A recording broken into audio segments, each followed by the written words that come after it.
It's been 3 years since I ended my hips, but I haven't revised it for nearly a year.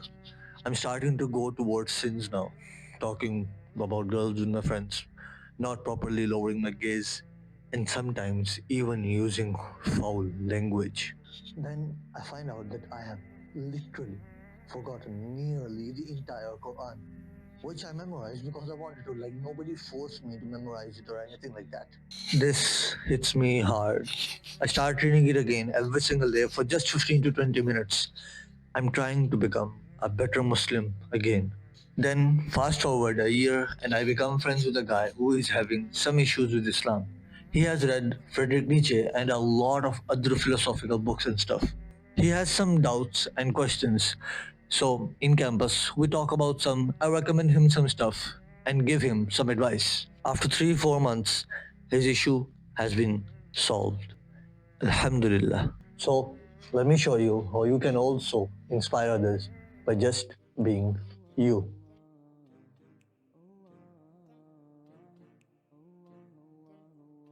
First of all, you might be thinking, whoa, whoa, whoa, whoa. Oh, okay. You have a YouTube channel. You have around 8,000 subscribers.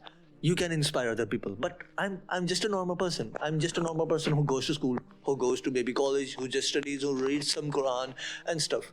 How can I inspire other people? Well, every single person in his entire life has an impact on 100,000 other people.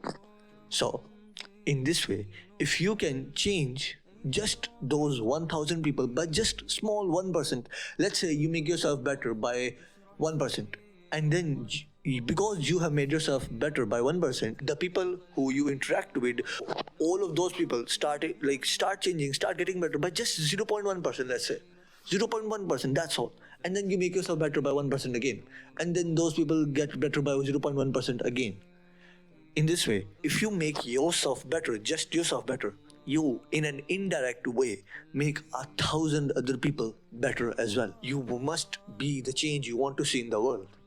And so, do not say that I cannot inspire other people. Do not let shaitan convince you that you cannot inspire other people because you're just a normal person who doesn't have a YouTube channel. And because I have a YouTube channel, I can inspire other people. So in this way, if you just inspire 10 people, you have set the chain reaction. Why? Because each of those 10 people also has an effect on 1,000 other people. 10 multiplied by 1000 is 10,000, if my maths is correct. And then each of those 10,000 also has an effect on 1,000 other people. So, do not let shaitan convince you that you cannot inspire other people. And so, the first thing you must do to inspire others is lead by example. Wait. Do you want the Muslims to be great again or not? Do you want the Muslims to be on their rise again or not? And do you want the Muslims to do those good deeds, to do those good habits and stuff? Well, if you want the Muslims to do those good things, how many of those good habits do you do? Because as I already said, be the change you want to see in the world. And so if you want to see the Muslims praying, and if you want to see the Muslims in the Fajr prayer in the mosque, do you go to the mosque for Fajr prayer?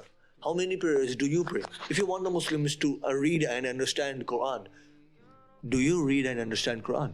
If you want the Muslim women to cover themselves up, do you make your sister and your mother cover themselves up? Or if you are a woman yourself, do you cover yourself up?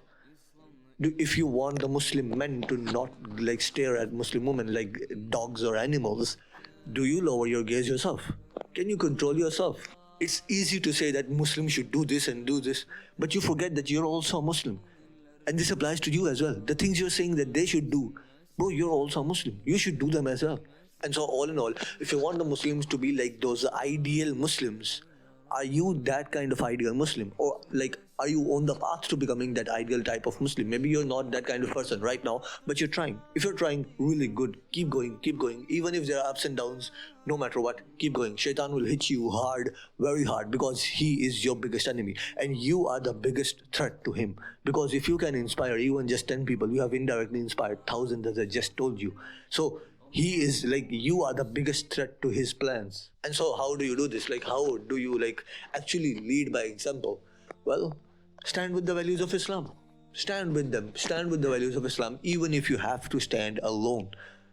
keep lower your gaze. Even if you're the only one lowering your gaze, go and pray. Even if you are the only one praying. Like a few days ago, I was in campus and one of our lectures had just ended, and then we were going toward to the class of the next lecture. But before going to the class of the next lecture, we kind of went out to get some fresh air, and then there one guy was vaping. Then another guy who was also kind of vaping asked me, "Is vaping haram or not?" I had to say yes. I said yes. Even though all of them were staring at me that what have I just said? As I just said, it is yeah, it is haram, yeah, you should not do it at all. All of them were staring at me like they're going to eat me up or something like that. But I don't care. I will stand with the values of Islam, even if I am alone to stand with them. Know the values of Islam, learn about them. And how do you learn about the values of Islam? Well, by Quran and by Sunnah. And then secondly, you will have to upgrade your character. You will have to become the Husnul Khuluq person, because the Prophet, peace be upon him, was the best of the character, and that is how he was able to inspire thousands and thousands, because he had the best character. And this is a very big topic of itself, and I will make a separate video on this inshallah very soon. But for now, what I'm going to tell you is that start being nice.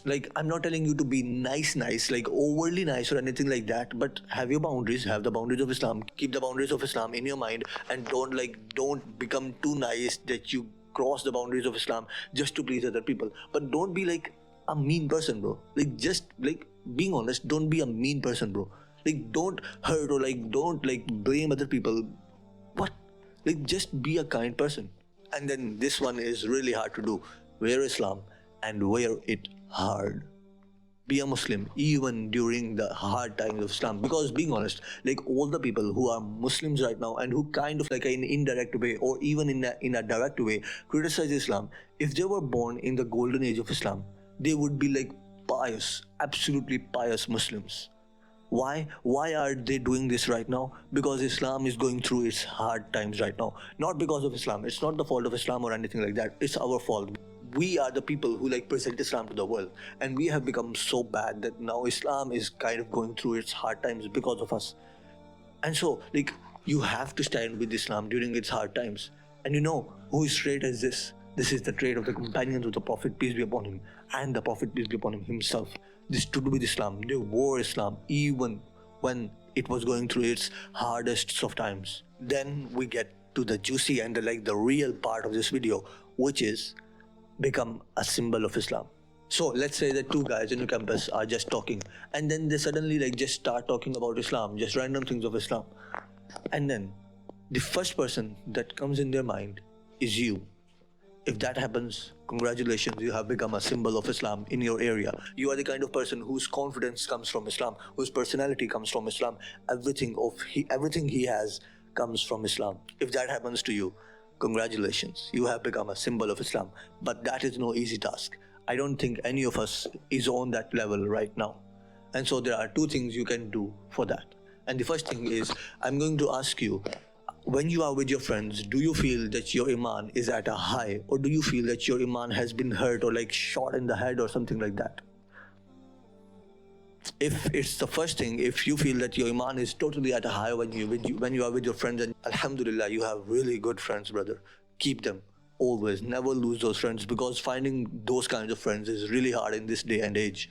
But if you have the second thing, if you feel the second thing when you are with your friends, you feel that your iman has been hurt and you have to go and repair your iman afterwards, you know what I'm going to tell you. Cut them off. Because to be honest, I have been with both types of friends, and trust me, I will always choose the first group. If your first friend is in a haram relationship, if your second friend vapes and smokes, if your third friend uses foul language, if your fourth friend is addicted to music, and if your fifth friend is addicted to anime, movies, and even porn, bro, who are you going to be?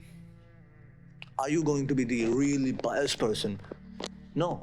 You're going to be a little bit of mix of everybody. You're going to be not addicted to anime and movies, but you will watch anime and movies. You will not be addicted to music, but you will listen to music. You will not be in a haram relationship, but you will kind of want to get into one. And you will be trying your best to get into one, and you will be there and telling that friend of yours to hook me up and stuff. And so if your 5 friends are in are all doing sins, are all doing bad habits, you're not going to be the person who's doing the ultimate good habits, who is doing really good in his life. No, that's not going to work. And so you have to cut them off. And there are 2 ways to cut off your friends. And the first way is just go and say to them, I've had enough of this friendship. I don't want to be friends with you anymore, no matter what. But being honest, not all people, most people, even I did not do this, that most people do not have the courage to do this. Most people don't do this. Most people will not be able to do this. They will not be able to go to those friends and just say to them, I don't want to be friends with you anymore. Just shut up and get out of my life. No, we will not be able to do that. And so we go by the second way, which is slowly but surely.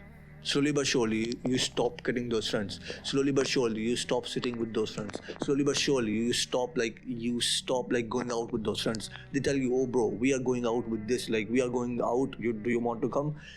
You tell them, nah bro. Maybe you go with them once a month or something like that if you want to. But you slowly but surely cut them off. If you go by the first way, it will take you maximum a week. Why a week? It takes you only a day to say the no and stuff. But it will take you around a week to get over the drama and stuff where your friends will be calling you, oh, you have gotten so better now. Oh, you think you're better than us now. You think you're too better to be friends with us now. They will be saying things like that. But if you go by the second way, which I think most people will, it will take you around 6 to maybe even 10 months to get over those friends, to slowly but surely be able to leave those friends, and to slowly but surely finally after around 6-10 months be able to say that I'm no longer friends with them, or even if I am friends with them, they're not my best friends or anything like that. But one thing to keep in mind is whether you go by the whether you follow the just the and no, you just go to them and you just say to them, no, I don't want to be friends with you anymore, that process, or you go by the slow and steady process.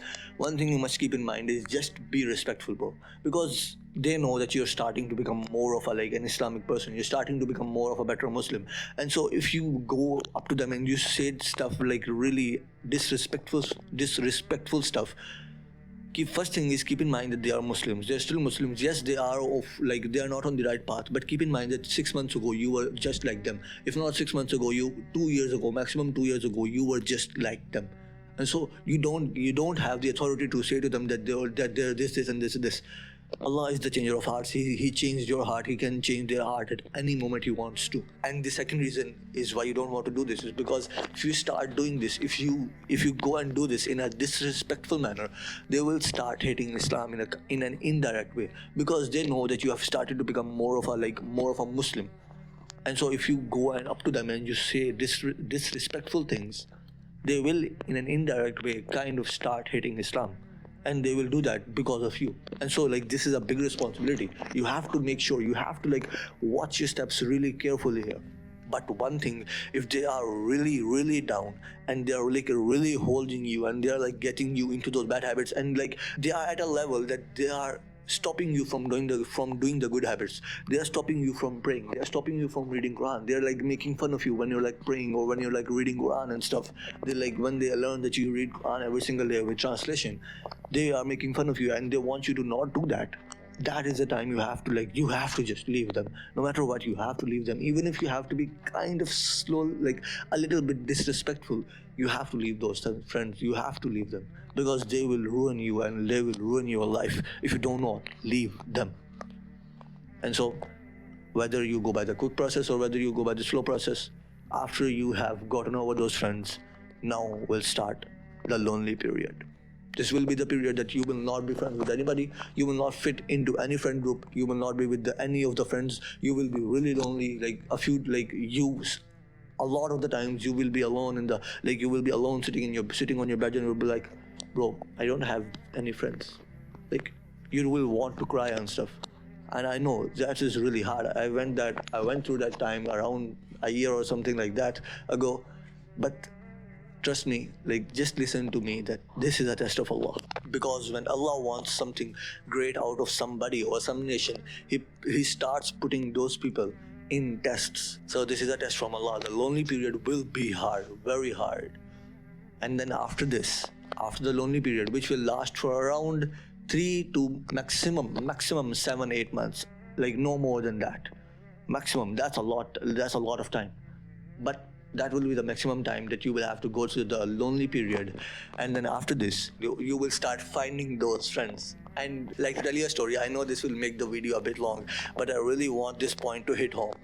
When I started leaving those old friends and stuff, even though they weren't that bad, but I didn't really they weren't of that level. I don't want to say anything like that, but I just wanted to change friends and stuff. When I started getting out of those friend groups, after that lonely period, which lasted for me around 6 months or something like that, who Allah gave me as a friend? A scholar, an alim, a person who we call an alim. He gave me that as a friend. And then after that, I got two people who are on self-improvement, who are Muslims and are on self-improvement, who are not on the red pill self-improvement and not the Western self-improvement, who are on the Muslim self-improvement. And then the second thing you have to do to become a symbol of Islam is do the work behind the scenes. I know this sucks and it's not really that cool and stuff, but as I just said, I think twice in this video, be the change you want to see in the world. If you want to see the Muslims great again, you have to be great again. You have to do the work behind the scenes. This will require a lot of work behind the scenes, but all of the good things you do, the intention behind those good things must not be to please other people. And no, the main intention behind all of those things, all of those good deeds, all of those good habits must be to please Allah. And just keep in mind that when you have pleased Allah, you have pleased everybody else. There's a hadith that when Allah loves a person, He calls Jibreel and He tells him, I love so and so, and you must also love so and so. And then Jibreel loves that person. And then Jibreel calls out to all the angels of the heavens and tells them that Allah loves so and so you must also love so and so. And then all the angels also love that person. And tell me that when all the angels love a particular person, the humans of this world who are not even who are so small in numbers, they also love him. The people also start loving him. He gets that aura that people cannot resist him. People cannot not respect him. There's something about him that people just like him. Even though he has different values, even though he does different stuff, people still like him. Why? Because he pleased Allah. And so your intention of praying, your intention of reading Quran, your intention of covering yourself up and wearing the hijab as a woman, and your intention of lowering your gaze as a man and as a woman must be to please Allah. You must do these good habits to please Allah, not the good deeds to please Allah, not to please people. And if you try to please people, you will see that you haven't even pleased people, and even Allah is not pleased with you. But if you shift that and you try to please Allah, first thing, you will see that even though you weren't even trying to please people, people are just pleased with you. And so remember that you cannot inspire other people to do a particular thing if you do not even do that thing yourself. The Prophet, peace be upon him, was an ideal Muslim, and that is how he was able to inspire so many and make so many ideal Muslims. And so if you want to join a community of like-minded people, Muslims who are on self-improvement, and maybe this will even help you get through that lonely period of yours, click the first link if you're a male, click the second link if you're a female, and inshallah I will see you in there. And so do good, and I'll see you in Jannah. Inshallah, bro. And inspire other people by action.